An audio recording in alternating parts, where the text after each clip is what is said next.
name is Jarrod Klassen. I run Twisted Metal Signs out in Saskatchewan, Canada.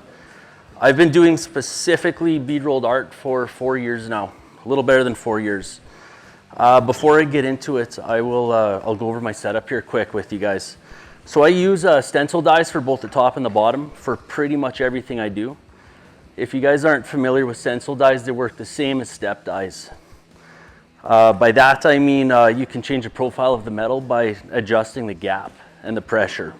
So to explain that, your metal is going to only move in between the upper and lower die. It's actually going to raise from your upper die to your lower die. So I have the lower die pushed further away from the machine. Every roll I make, the panel is going to raise away from the machine. I'm going to talk about gap a lot today. What I'm referring to the gap is the horizontal space between here. Pressure is the vertical space between the two. So when I'm working a panel, actually I'll explain my templating here. As you can see, I got a lot of detail on pretty much everything I do. About a year ago, I switched over to a CNC router to get that etching in.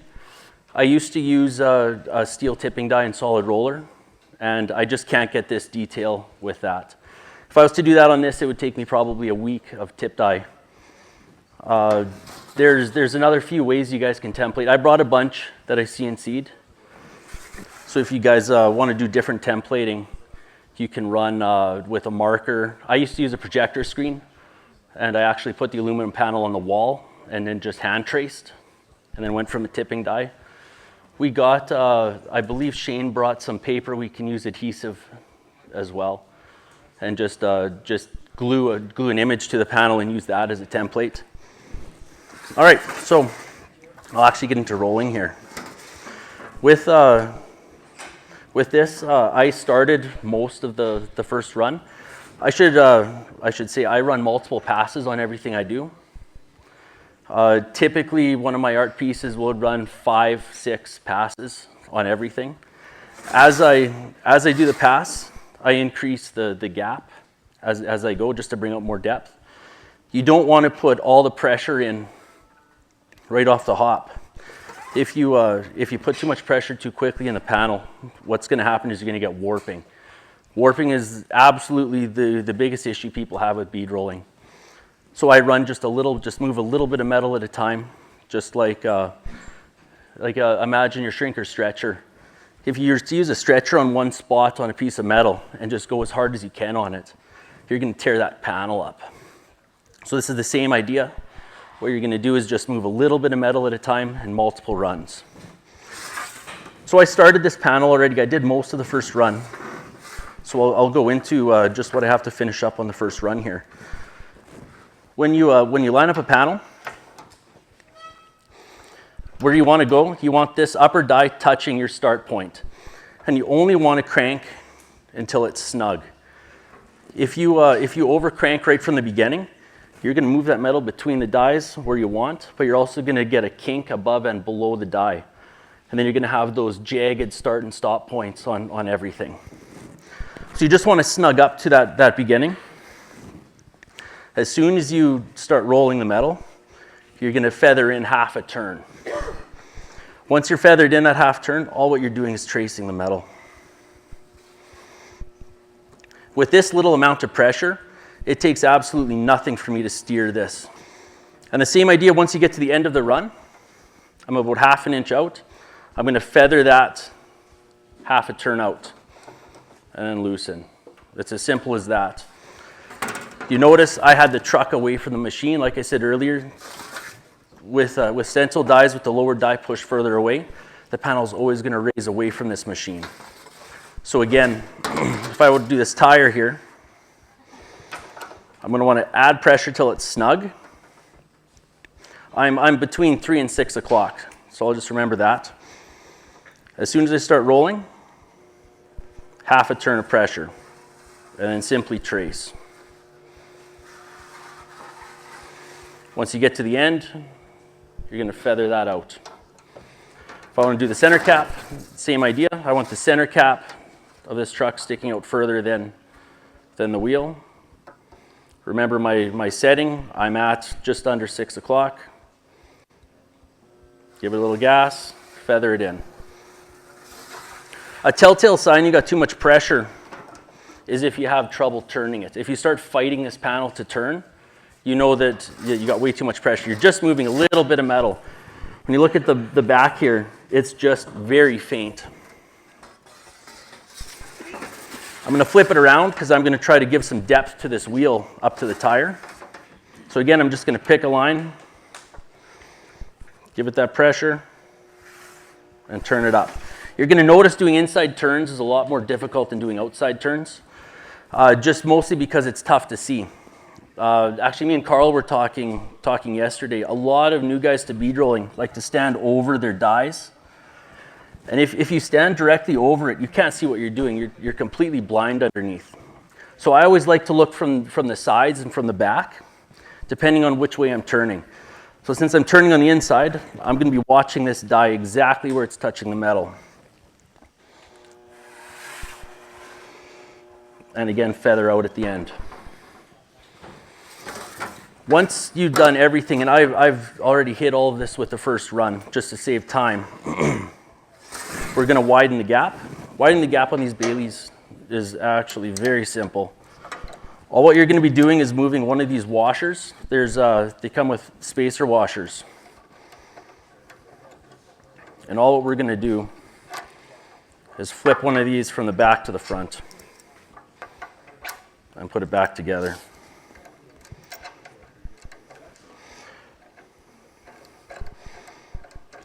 So now that I got my gap slightly larger, always invest in a good magnet and an Allen wrench that's close to you because you're going to be using it a lot.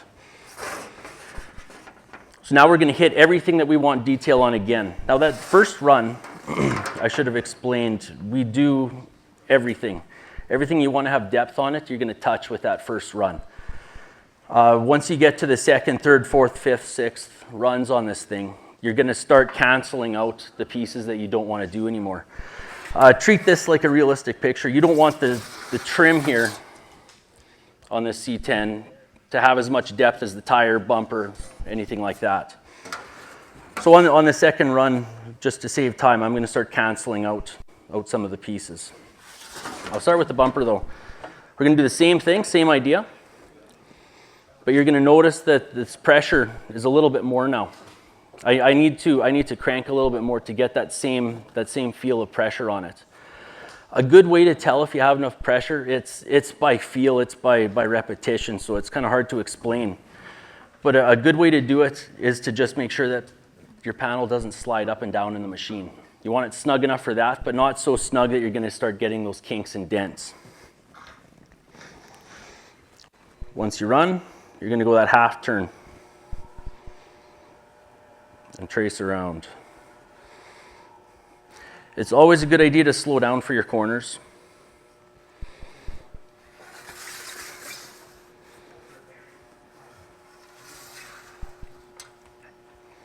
And when you're rolling, you should always be focused on where that die is touching the aluminum.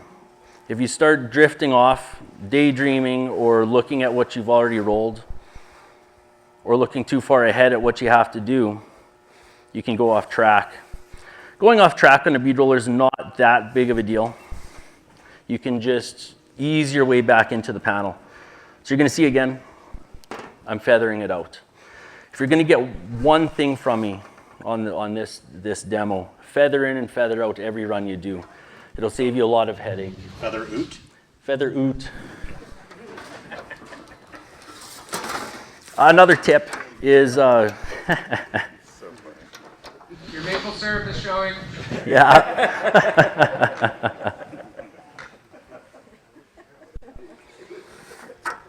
So I like to do the higher detail stuff first.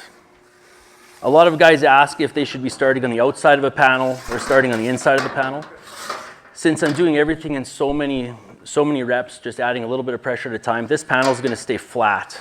So it doesn't really matter where I start on it. So I like to do the highest detail stuff first. Just that way, if I make a mistake, I can throw it out. I didn't waste all my time doing the easy stuff. So the headlights, the tight radiuses are always tricky. You guys have any questions so far while I'm plugging away around this thing? Nylon or steel dies? These ones that I use are nylon. They're Nylotron. I've used Delrin dies as well. They're hard plastic dies. The reason for that is I do most of my art on aluminum, and those steel dies can typically gouge aluminum, especially if I'm doing tight turns. What process was used to put the image on the panel? So I used a CNC router. I got into CNCing about a year ago. The detail I wanted to put on the panel started surpassing my ability to draw on it. I'm not much of an artist myself, but I can play around on a computer. Prior to that, it was a Sharpie. I traced everything on, and then I used a steel tipping die and a solid roller just to score in my detail. So your top roller, are you following directly on your line? Yes, that's a good point. So as I widen the gap, you're developing two channels on the aluminum, one from the top die, one from the bottom die. You always want to maintain that channel on the top die. Let the bottom die drift out, and that's what gives you that depth. Every pass you're still following this? Every pass I'm following the channel on the top die.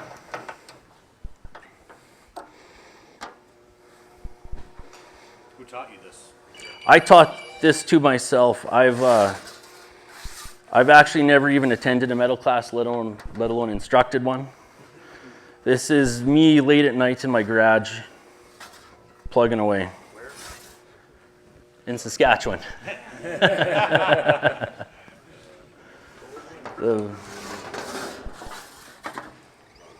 So doing everything on here, like I say, always pay attention to what you want to lift, what you want to keep down. You don't want the background popping out above your panel. Always pay attention to what side of the line you want to raise.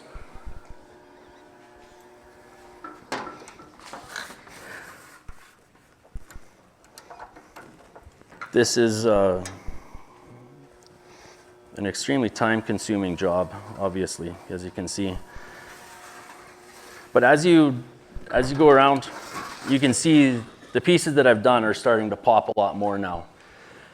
But it's very essential to do that first couple runs, just warming the metal up. Depending on the panel, like some of these guys back here have taken me 8 hours of bead rolling. I mean, I can see it taking up that. Yeah. This little panel I can probably hammer out in an hour and a half from start to finish.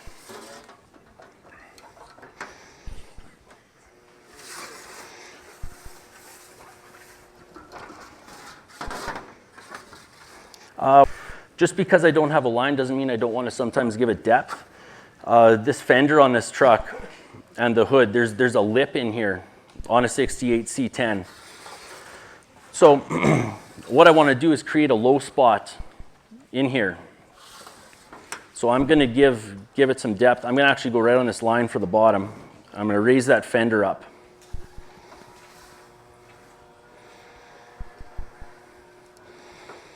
And then I'm actually going to flip the die around, and I'm going to pick an imaginary spot in the middle here where I want it to be pushed further in, so it swooshes up into that hood. When you start playing with lines or start doing beads, like that's pretty rudimentary. I'm going to be doing, you can see that there's an indentation there. What I would be doing is running probably 6 or 7 passes with different gaps in that space, just to give it that round over look. So running multiple passes, like I said before, you're just moving a little bit of metal at a time. If you try to do everything you can in one pass, you're going to warp that panel. Secondly, running different gaps over the same channel can give you a rounding look. As you progress through those gaps, it's not going to be a straight line anymore. It's going to start rounding. So to do that, I'd probably run maybe another 4 or 5 gaps just to give it that lip. I obviously don't have time for that today, but that's how I would do it if I was doing it in my shop. So again, you'll notice that this pressure is different as you widen your gap. Any other questions? Where is your gap when you very first start? My very first gap is just a little bit wider than the thickness of your panel. On your very first pass? Yes. One other thing with this gap, you got to mind your gap and make sure that it's not going to surpass what you're trying to put detail in. So if I'm doing the inside of, let's see here, this A-pillar on the 68, my gap, if my gap is wider than actually half of this pillar, I'm going to start canceling out my previous beads. So as I hit this A-pillar from both sides, as you can see here, I probably have just enough gap to do this one more time.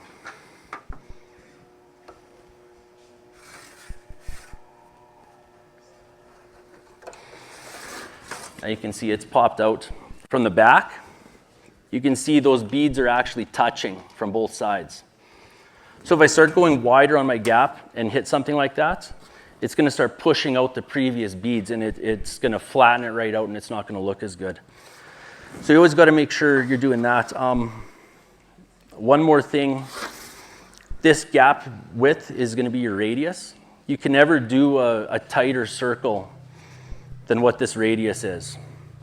You have to use the bottom or top, depending, use the bottom die or top die as a pivot point, depending if you're doing inside turn or outside turn. But if you start trying to crush a smaller circle than what this gap radius would be, you're going to do the same thing. You're going to start canceling out your previous die or your previous beads.